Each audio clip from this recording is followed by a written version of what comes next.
Good morning. मैं doctor शोभा Singh, assistant professor history. आज का हमारा टॉपिक है कि भारत के अंदर शिक्षा का विकास किस तरीके से हुआ।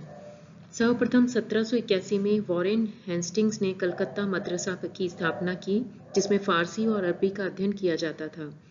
1791 में बनारस के ब्रिटिश रेजिडेंट डंकन के प्रयत्नों के फलस्वरूप बनारस में एक संस्कृत कॉलेज खोला गया और उसका मुख्य उद्देश्य हिंदुओं के धर्म, साहित्य और कानून का अध्ययन और प्रसार करना था।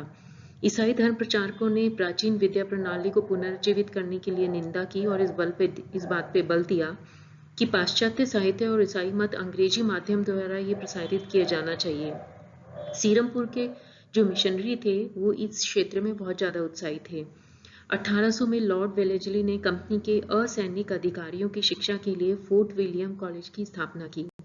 इस कॉलेज ने अंग्रेजी, हिंदुस्तानी कोश और हिंदुस्तानी व्याकरण तथा कुछ अन्य पुस्तकें प्रकाशित की, परंतु यह कॉलेज 1802 में डायरेक्टरों की आज्ञा पर बंद कर दिया गया। 1813 के चार्टर एक्ट में 1 लाख रुपए भारत में विद्या प्रसार के लिए रखा गया। अगला आया मैकाले का सिस्टम। जो ये मैकाले की पद्धति थी वो एक क्रमबद्ध प्रयत्न था जिसके द्वारा अंग्रेजी सरकार ने भारत के उच्च वर्ग को अंग्रेजी माध्यम द्वारा शिक्षित करने का प्रयत्न किया। मैकाले का उद्देश्य जनसाधारण को शिक्षित करना नहीं था। वह जानता था कि सीमित संसाधनों से समस्त जनता को शिक्षित करना संभव नहीं है, इसलिए वह इनफिल्ट्रेशन थ्योरी में विश्वास करता था कि अंग्रेजी पढ़े लिखे लोग एक इंटरप्रेटर क्लास के रूप में कार्य करेंगे और भारतीय भाषाओं और साहित्य को समृद्धशाली बनाएंगे और इस प्रकार पाश्चात्य विज्ञान तथा साहित्य का ज्ञान जो है वो जनसाधारण तक पहुंच जाएगा। इस प्रकार मैकाले के इस सिद्धांत का प्राकृतिक परिणाम भारतीय भाषाओं को अंग्रेजी भाषा के सहायक के रूप में बढ़ावा देना था। 1854 का शिक्षा पर सर चार्ल्स वुड का डिस्पैच आया। इसमें प्राय भारतीय शिक्षा का मैग्ना कार्टा कहा जाता है। इसकी मुख्य सिफारिशें निम्नलिखित थी। सरकार की शिक्षा नीति का उद्देश्य पाश्चात्य शिक्षा का प्रसार है, अर्थात सरकार कला, विज्ञान, दर्शन और साहित्य का प्रसार करे। शिक्षा के माध्यम के विषय में यह निश्चित किया गया कि उस शिक्षा के लिए सबसे उत्तम माध्यम अंग्रेजी ही है। यह प्रस्ताव किया गया कि गांवों के देशी भाषाई प्राथमिक पाठशालाएं स्थापित की जाएं और उनसे ऊपर जिला स्तर पर एंग्लो वर्नाकुलर हाई स्कूल और संबंधित कॉलेज खोले जाएं। लंदन विश्वविद्यालय के आधार पर कलकत्ता, बंबई और मद्रास में 3 विश्वविद्यालय स्थापित किए गए। इन विश्वविद्यालयों के संविधान में एक कुलपति, एक उपकुलपति, एक सीनेट और उनके फेलो, जो सब सरकार द्वारा मनोनीत किए जाते थे, उनका प्रावधान था।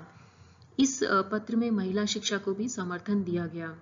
पुरानी शिक्षा परिषद और लोक शिक्षा समिति के स्थान पर 1855 में लोक शिक्षा विभाग यानी डिपार्टमेंट ऑफ पब्लिक इंस्ट्रक्शन स्थापित किया गया। तीनों विश्वविद्यालय बंबई, कलकत्ता और मद्रास 1857 में अस्तित्व में आ गए। 1882-83 का हंटर शिक्षा आयोग।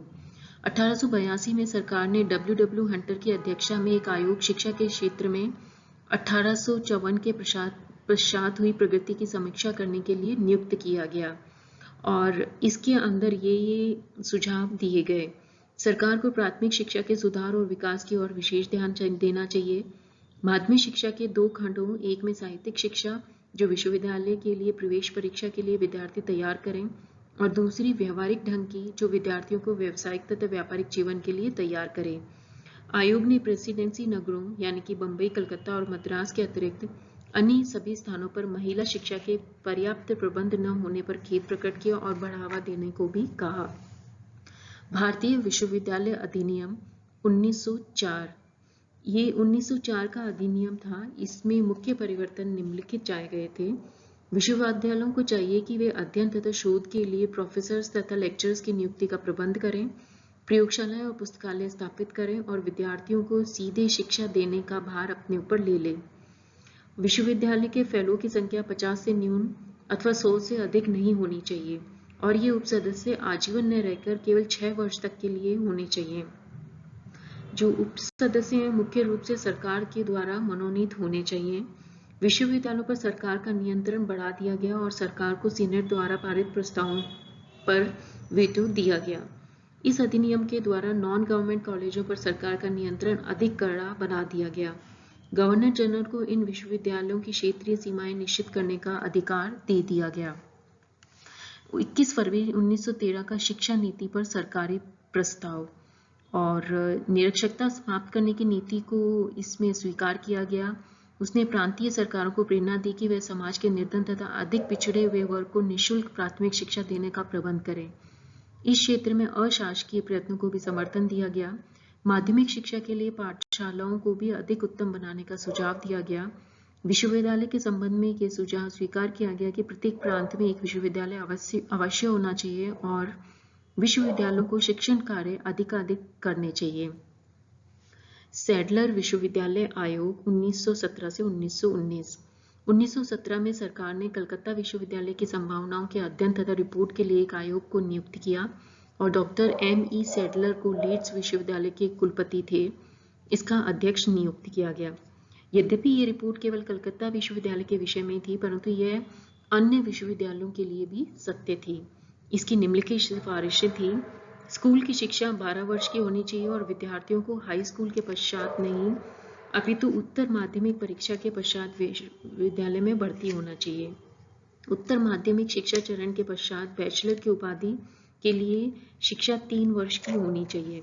विश्वविद्यालयों के नियम के बनाने में कठोरता नहीं होनी चाहिए और पुराने एफिलिएटिंग यूनिवर्सिटी जिनमें कॉलेज दूर दूर बिखरे होते थे के स्थान पर एक unitary residential teaching and autonomous संस्था बननी चाहिए। महिला शिक्षा के लिए सुविधाओं का प्रसार होना चाहिए और कलकत्ता विश्वविद्यालय में महिलाओं की शिक्षा के लिए एक विशेष बोर्ड बनना चाहिए। 1916 और 1921 के बीच नए विश्वविद्यालय मैसूर, पटना, बनारस, अलीगढ़, ढाका, लखनऊ और उस्मानिया अस्तित्व में आए।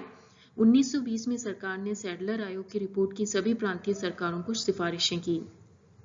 1919 के मॉन्टेग्यू चेम्सफोर्ड सुधारों के अधीन प्रांतों में शिक्षा विभाग लोक निर्वाचित मंत्री के नियंत्रण में दे दिया गया।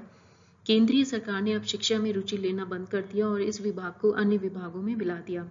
शिक्षा के लिए केंद्रीय अनुदान भी बंद कर दिया गया।